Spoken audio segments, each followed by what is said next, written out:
Have you ever been given feedback about your behavior or performance that you were surprised to hear? Or maybe even on a simpler level, has anybody ever told you had food in your teeth? Or that your fly was open? Your fly was down. Barn door was open, whatever it is.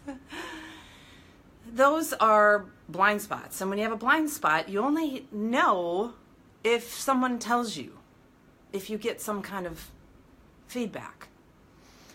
And I recently, 2 days ago, I just started back master swimming. And my coach, after I swam the warm-up and was doing 200s, he paused me and he said, Darcy, when you're swimming and your stroke, when you enter, your hand goes in and then it comes back up to the surface every time.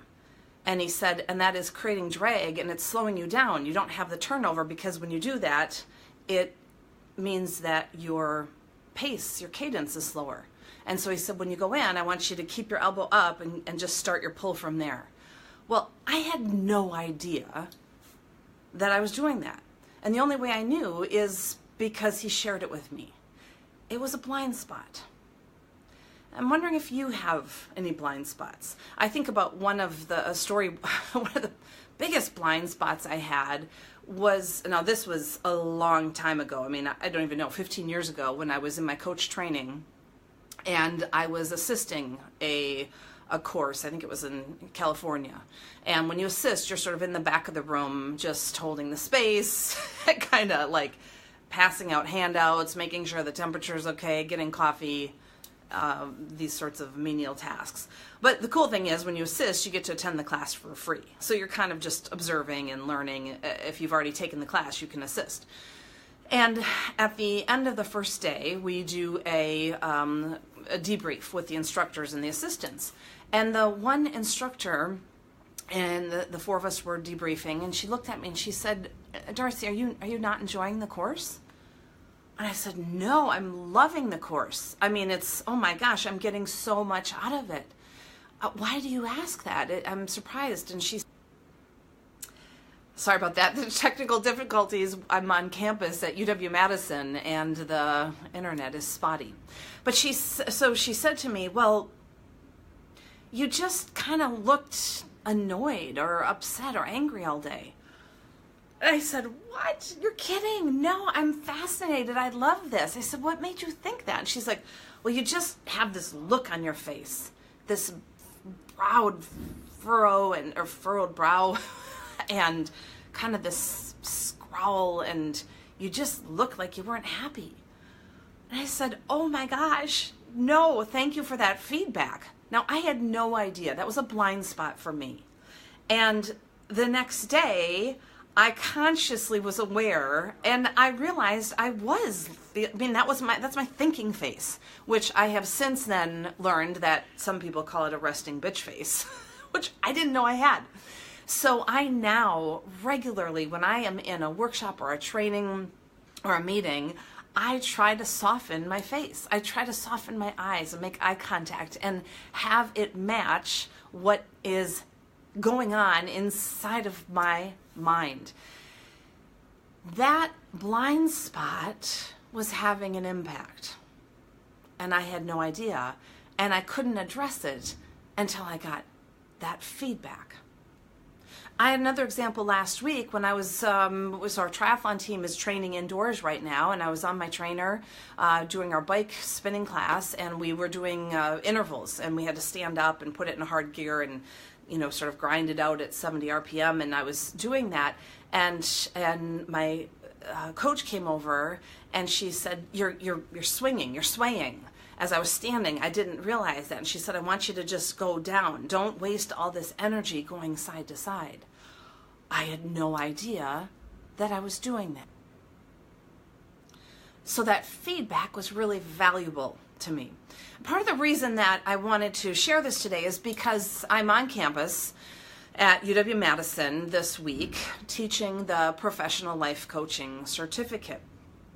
And these are professionals, managers, HR directors, pastors, you name it. There's people who are financial advisors. There are people who are in between careers and want to explore coaching, becoming a professional life coach full time, or want to bring coaching skills into their role in the workplace.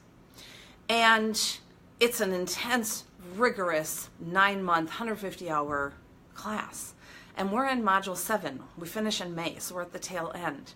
And yesterday, as the students were in triads doing their practice coaching, they were coaching each other live, practicing a new skill, a new technique on perspectives coaching that I had just taught them.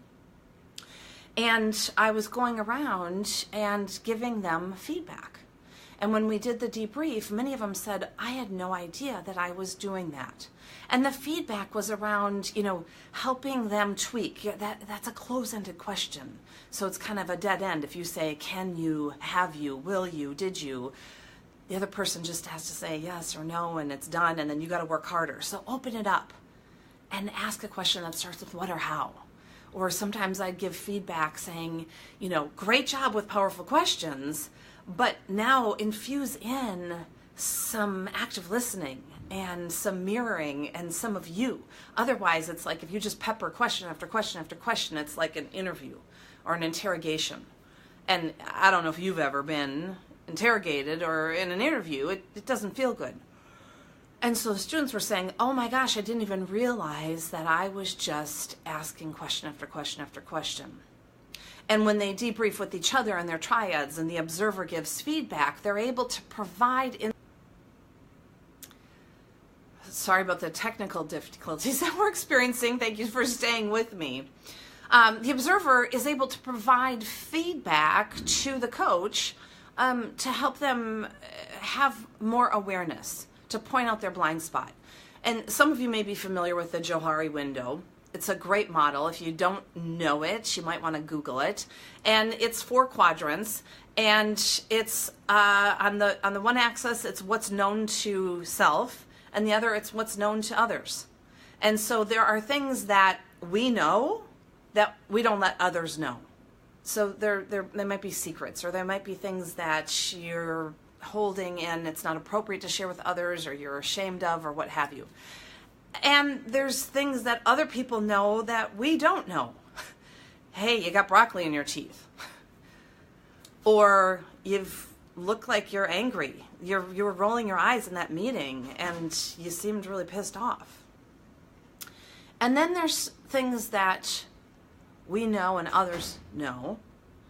And then there's things that you don't know, and you don't know, and others don't know. That one took me a long time to figure out an example for that one. And what I realized, I kept for years when I learned this model, like what lives in that category that you don't know and someone else doesn't know. And a couple of years ago when my mom was diagnosed with cancer, for about 18 months beforehand, she was not feeling well. And she was going to the doctor and couldn't get a diagnosis, and she didn't know what was going on. And that is one example. She didn't know, others didn't know, but it was there. And so where someone else sees behavior that you don't see, that's your blind spot. And to be thoughtfully fit, to be intentional, to be thoughtful in your life and your relationships with others, sometimes you need to seek out feedback. You don't know what you don't know. And that's what I want to share with you today. Some of the things I've learned. I used to be scared of feedback. I used to dread feedback. I didn't want to hear it. Now it is a gift. And let me say that you get to choose what feedback you receive and you let in and you agree with, because oftentimes feedback says more about the giver than the receiver. Having said that, I seek out feedback, not only from my triathlon coach and my swimming coach, but also from mentor coaches. I've hired more mentors and supervisors to help me get to my master certified coach designation. I do evaluations after every training and every corporate workshop I do to get feedback so that I can expand or minimize my blind spot. I now have Jill on my team. You guys met her a couple of weeks ago. She's phenomenal, my coaching coordinator and learning designer. I don't know if that's her title, but phenomenal. She goes to almost all of my events with me, and she's watching in the back of the room. And she's paying attention to people's energy and the emotional field and the environment. And she's noting on the speech and on the PowerPoint that she has printed off, where does the energy dip? Where do people pick up their phone and start to get distracted? Where is there great laughter? And where the energy goes down or where people feel more disconnected, we go back and look about 5 minutes before, because that means something isn't working. And she gives me that feedback. When I did the Building Brave event at the end of January, afterwards she gave me phenomenal feedback. She said that the beginning felt really heavy. You were talking about people and former clients who didn't say no and couldn't say no in their lives, and it felt... And she said it felt like the energy was low in the room. That was a blind spot for me. I had no idea. So when I gave it again about 6 weeks later, I started and opened the speech differently with more energy and more lightness.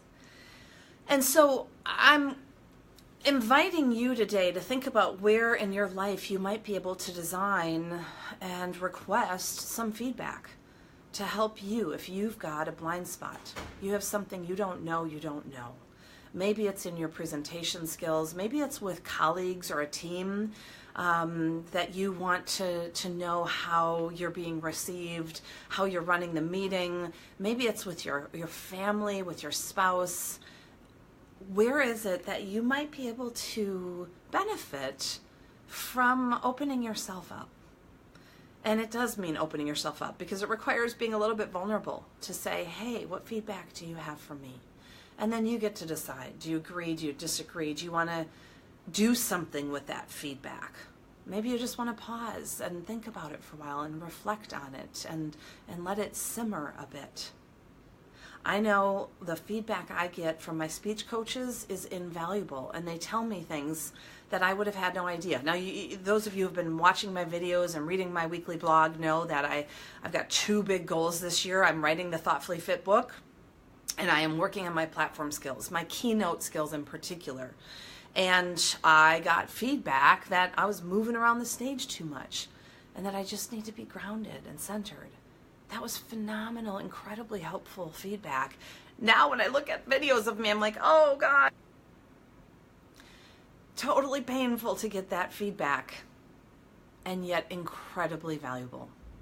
So I thank you for joining me this week for our Thoughtfully Fit Thursdays, and I invite you to be thoughtful about where you might want to get some feedback in your life and point out a blind spot. And if you do, I'd love to hear from you, either in comments below or shoot me an email, send me a message in Facebook Messenger, and share your story. And if you have other questions about this or other topics you want me to cover in the future, I invite you to communicate them with me. It's incredibly valuable.